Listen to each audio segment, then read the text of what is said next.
Hi, this is Scott Garibay, and this is... Autumn Garibay. Hello. So a couple admin things before we get going here. So I missed a video yesterday. I just want to be open and honest with you guys. Just like you, these are crazy times. So I cut my video last night, and it was not up to my usual standards. It had all the right words, but didn't have the right tone. So that thing has been burned, and it will never be seen. So just so you're aware, I do have a quality standard, and I try to meet it, and sometimes my videos don't meet the quality standard, and there have absolutely been days where I've recut videos, but these are very strange times. So I missed this step yesterday. You might be missing steps right now. I think it's the plague that is the reason. Like, it's causing a lot of disruption. But thank you for your patience. Sorry I missed a day. I appreciate you being willing here to the very next day. It's very, very much appreciated. And let's jump right into today's video. Today, we're going to be talking about... So Stargirl, and in particular, some name and identity stuff. So, in addition to all of the disclaimers he gave, disclaimer that there will be spoilers for the Disney Plus original Stargirl. Yes. We still recommend that you see it. We have another video, and we have even more stuff to talk about. And honestly, I think this topic is going to be even more important. So, yeah, I totally agree. So, we are absolutely fascinated by this movie, 2020, Disney Plus 2020 Stargirl, and the reason why is streaming is it's highly political. Disney's 2020 Stargirl film is incredibly political because right now we are looking at Disney Plus, maybe the new Hollywood. We don't know if movies are going to come back, right? And so right now, Stargirl is a blockbuster. This is a brand new high budget film done on a brand new platform, okay? And so Bernie and Biden, they don't pay attention to entertainment, but I have a theory that they really should be. And the reason why is I think that Bernie and Biden are holding on to that Biden specifically, I think Bernie's pretty much done. Biden is holding on to his nomination by a thread. Like that a single misstep could relaunch the entire 2020 ticket again. And all the quitters get that name scrubbed off, and they all come back in, right? And right now, streaming is the most important industry in America, and that means it's a massive part of our economy. And economy is all there is in politics, pretty much. So I think Stargirl is incredibly important. And boy, are we going to talk about some important political crossover today. In the movie Stargirl, there is a major issue around there's a major element around the topic of names. Yeah, so to give some context of Stargirl, in case you haven't seen it, again, spoilers, her name is Stargirl, that's how she introduces herself, and they invite her onto a show called Hot Seat, where you have to answer any question they throw at you. So of course the first question was like, is your name really Stargirl? That's so odd. And she says, yes, my name is Stargirl. And they're like, really? That's the name you were born with? And she says, no, I was born with the name Susan, but my name is Stargirl. And her love interest, Leo, is like, oh, your real name is Susan, and just starts calling her that. For a good portion of the movie, he addresses her as Susan. And personally, I believe this leads to, spoilers, their breakup, because they go, absolutely, they without a he doubt. asks her to the dance, and she's like, you can't go to the dance with someone who doesn't exist. It's a mic drop line. Right. And so Stargirl is saying, I'm not Susan. I'm Stargirl. The name you're using refers to a non-entity. A person who does not exist. Yeah. Go ahead. Yeah. And watching it together was really great because my dad had this like almost visceral reaction, like, whoa, you can't do that. And I was like, yeah, absolutely. And at the end So wait. So Leo refers to Stargirl as Susan, and immediately I was like, that's a huge mistake. Yes. I realized that is so Leo and Stargirl are in a very traditional relationship. Now, I understand that we've moved past from traditional relationships and where more and more people are going into relationships that go across gender, relationships that go across plurality, relationships that go across preference, okay? And so, but in this movie, Leo and Stargirl are in a like 1950s Leave It to Beaver type situation. Boy meets girl, boy loves girl, and the moment he started referring to her as Susan, I have a wife. I had to do the work of attracting her. It is not easy to attract women. It wasn't 30 years ago. It's far more difficult now. But I'm hyper aware of when you do something that upsets a woman, because I've been living one. Because I have a wife for I have a wife for 29 years, right? And I was like, no, that ain't gonna go. So I immediately knew that he had upset her. Go ahead. Yeah, so here's where we got the idea for this video. He's like, whoa, he can't call Stargirl Susan. And I was like, yeah, absolutely. He totally dead named her. And this term dead name, I don't think it was never used in the movie. Exactly. But it wasn't said. Yeah. Right. So something I'm here to kind of explain and then also bring into politics. So one, I am familiar with the term dead name, but I don't think I understand it. So rather than Autumn explain, so as soon as I was like, she said, "Oh, they dealt with dead naming," I was like, "Don't say another word. You're gonna explain this to me on camera." Yeah. So go. Here we go. Dead naming. So again, in the movie, she said she was born Susan, but my name is Stargirl. In this situation, Susan would be her dead name. Again, this is terminology that I believe originated in the LGBT community, specifically for transgender people that identify by a different name than they were given at birth. I'll define my terms even further. So typically people renaming themselves or that would have a dead name would be people that don't identify as the gender they were assigned at birth and have chosen an identity and name that they believe do reflect themselves. And typically that goes across gender, but not all the time. And that's where we get Susan and Stargirl. I do believe that she identified as, or she is Stargirl, but she had found and identified by a name that she felt reflected her more so. And a lot of people, I think most people that do this are in the LGBT community, so they have this terminology around, which I've learned at college, but something you mentioned was this brings this topic that's typically addressed by that group really down to earth to everyone. Right. And that's what, so I have some questions about dead naming before we discuss our interactions with how they dealt with dead naming in this show, because I really think they were addressing dead naming. They just were doing it in a very open way that allowed them to speak about it very publicly without alienating people who might be alienated by the term dead naming. Yeah. So I have some questions about dead naming.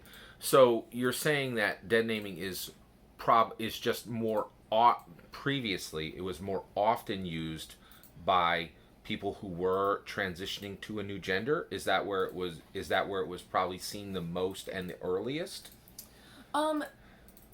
So I'm gonna say that the transgender community coined this term, but the reason I brought up that is bringing it home to everyone is because if you think of it, I think this idea applies to cisgendered people as well. If you can you define cisgender? Not everybody knows that term. Yes, absolutely. So anyone who is not transgender. So how I said transgender and some other groups do not identify as the gender or sex they were assigned at birth. Cisgender people do identify as the gender or sex they were assigned at birth. So I am a cis female. I was and that assigned... would make me cis male. Yes. Okay. So before we go any further, we're in the deep end of the pool here, and these terms are all used by different communities in different ways. So what we're sharing with you is our lack of knowledge, and as much knowledge as we currently have.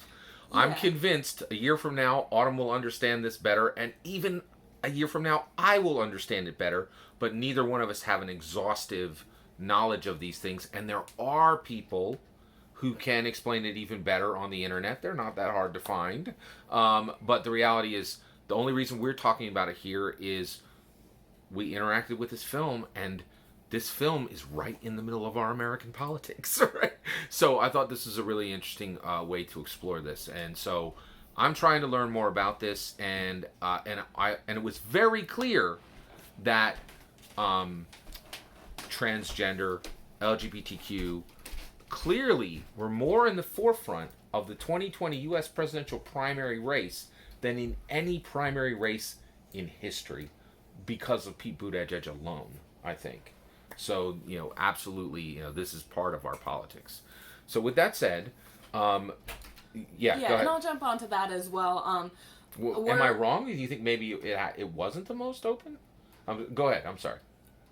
This is the most involved I've been in a primary race. So, from my perspective, of course, yes, it's the most. Doubt, right. But I will say, we are both speaking from some element of ignorance, as we are not transgender people. We have not been dead named. I did want to disclose, a lot of this I am speaking from things I've learned from people in the LGBT community, like, again, going to college and just meeting lots of new people and learning how to address them was something really great for me, and something I wanted to share with my dad and with you. But I also realize I'm not perfect, so as always, please feel free to comment.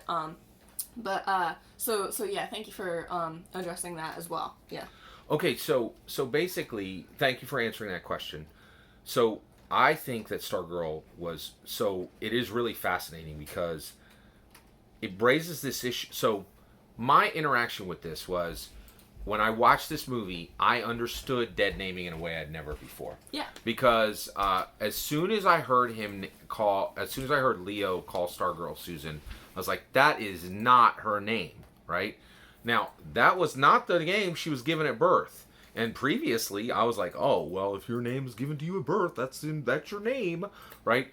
But this movie really gave an on-ramp for me to very much sympathize with people who have been dead named, right? And make it very accessible to me. Now, the reason why it was more accessible to me was I saw myself in Stargirl, in that she was eclectic, she was very unusual, she said a whole bunch of things that people didn't agree with and didn't understand, and also people assumed her intention, right? And like I feel like 50 different things about Stargirl, I immediately was on her wavelength, on her resonance, and so when she was saying, "This is me," right? It immediately gave me a massive amount of sympathy for anybody who's ever had to go through dead naming. And it also gave me a lot of interest in the idea that people having to keep their birth names may be a relic. What do you think? Do you think that opening up choice naming to all people would be helpful to society at a macro level? After this film, I think it would. What's your thoughts? Agreed. I think it may already be a relic, because I think it's most evident when someone changes their first name. But if you think about it, people change their names all the time.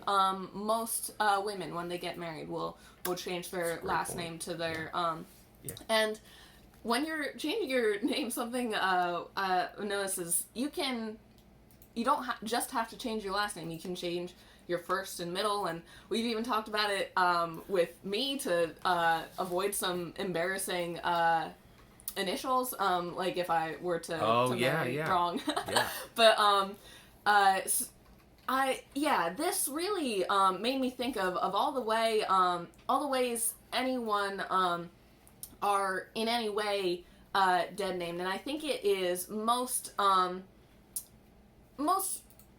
hurtful for people in the for transgender people, and I do want to say that is a unique type of dead naming. But if I were to walk into a professor's office hours and be like, "Hi, Bob," and they're like, "I'd really prefer you refer to me as Professor Smith," like, there are so many ways that we want to be referred to, and we abide by that, by the other person's preference. And when, and I think that is most denied to transgender people, but in this movie, it was denied even to Stargirl. I think it did bring about a good understanding of just addressing people as they'd like to be addressed, no matter how strange it might be to you. Stargirl is an eccentric name, but it was her name, and I think this made that clear. All right, that was perfect. Thank you so much for explaining dead naming to me, and I just wanted to share with you how this movie really gave me, very instantly, a newfound sympathy for anybody who had ever been dead named before, and a much more significant interest in choice naming. I want to talk a little bit about the politics of this. Yes, of course. So one, I'm starting now. I really want to call America back from the brink. So here's what I think we need to do now. And Stargirl is making me think of this. I don't want Joe Biden as a president, and I don't want Donald Trump as a president. We need to pull America back from the brink. It was crazy to think that we should ever have an 80-year-old president before this plague hit.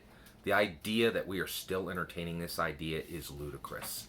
So it is my opinion that we need to, as a nation, begin to call for Biden and Bernie to turn over their delegates the same way, to make their current delegate count ash, the same way Amy Klobuchar's is ash and Elizabeth Warren's is ash, right?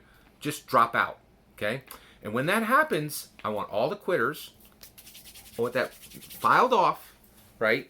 And let's reboot, and let's count the winner as whoever can get the nominations points now, because this is ludicrous. And here's why, right?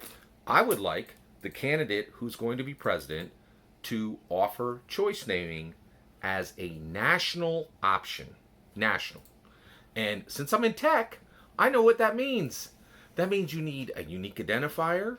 You need to start dealing with that relic, which is the social security number, which is horribly used, right? And you need to completely overhaul the entire tech industry so that people can be named by their choice name and not their birth name and their SS number, which is ludicrously bad. And guess what? Neither Trump nor Biden have any hope of even understanding the tech that would be required for this, right? We have the wrong candidates in for current Democrats. We have got to call back from the brink. We need to reboot the entire election process right now. And all it takes is for Biden and Bernie both to drop out. Everybody comes back in and starts counting their delegates from, essentially, I was against suspending. Now that every single person has quitted, I'm totally for the suspenders to come back. I've 180'd on that position.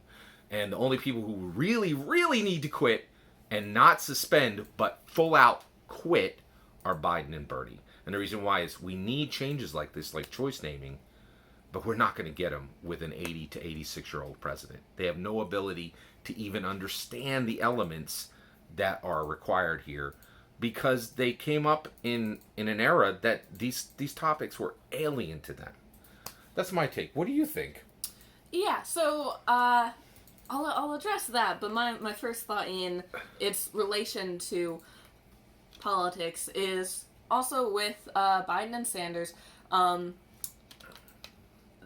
It may be a good idea for them to drop.